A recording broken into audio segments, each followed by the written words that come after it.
ಕರ್ತನಲ್ಲಿ ಪ್ರಿಯವಾದವರೇ, ನಿಮ್ಮೆಲ್ಲರನ್ನು ಯೇಸು ಕ್ರಿಸ್ತನ ಶ್ರೇಷ್ಠವಾದ ನಾಮದಲ್ಲಿ ವಂದಿಸುತ್ತೇನೆ. ಈ ದಿನದ ದೇವರ ವಾಕ್ಯದ ಭಾಗ ಲೂಕನ ಸುವಾರ್ತೆ 5ನೇ ಅಧ್ಯಾಯ 6 ಮತ್ತು 7ನೇ ವಚನ. ಹಾಕಿದ ಮೇಲೆ ಮೀನುಗಳು ರಾಶಿ ರಾಶಿಯಾಗಿ ಸಿಕ್ಕಿಕೊಂಡು ಅವರ ಬಲೆಗಳು ಹರಿದು ಹೋಗುತ್ತಿದ್ದವು. ಆಗ ಅವರು ಮತ್ತೊಂದು ದೋಣಿಯಲ್ಲಿದ್ದ ತಮ್ಮ ಪಾಲುಗಾರರಿಗೆ, ನೀವು ಬಂದು ನಮಗೆ ನೆರವಾಗಬೇಕೆಂದು ಸನ್ನೆ ಮಾಡಿದರು. ಅವರು ಬಂದು ಆ 2 ದೋಣಿಗಳಲ್ಲಿ ಮೀನುಗಳನ್ನು ತುಂಬಿಸಲು ಅವು ಮುಳುಗುವ ಹಾಗಾದವು. ಪ್ರಿಯರೇ, ವಿಶ್ವಾಸದ ಕಣ್ಣುಗಳಿಂದ ನೋಡುವುದನ್ನು ಕ್ರಿಯೆಗಳ ಮೂಲಕ ನೆರವೇರಿಸಿರಿ.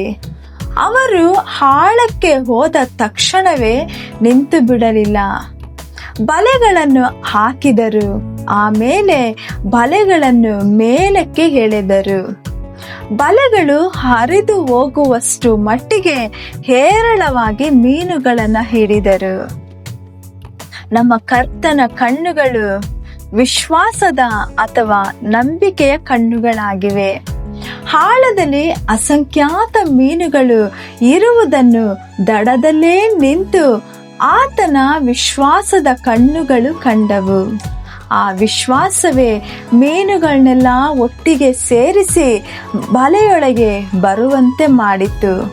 ಶಿಷ್ಯರು ಕರ್ತನ ಮಾತಿನಂತೆಯೇ ವಿಶ್ವಾಸದಿಂದ ಕ್ರಿಯೆ ಮಾಡಿದಾಗ ಅವರ ಬಲೆಗಳು ಹರಿದು ಹೋಗುವಷ್ಟು ಮಟ್ಟಿಗೆ ಮೀನುಗಳನ್ನು ಹಿಡಿದರು.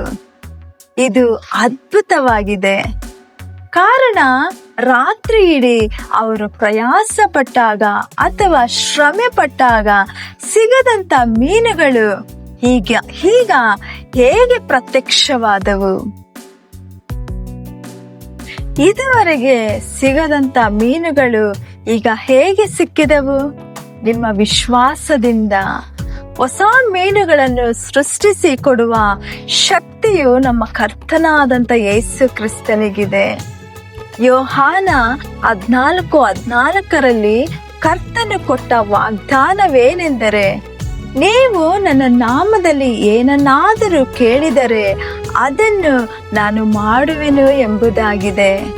ಮತ್ತೊಂದು ಭಾಷಾಂತರದಲ್ಲಿ, ನೀವು ಕೇಳದಿದ್ದರೂ ಸಹ ನಾನು ಅದನ್ನು ನಿಮಗೆ ದಯಪಾಲಿಸುವೆನು ಎಂದು ಕರ್ತನು ಹೇಳುತ್ತಿದ್ದಾನೆ.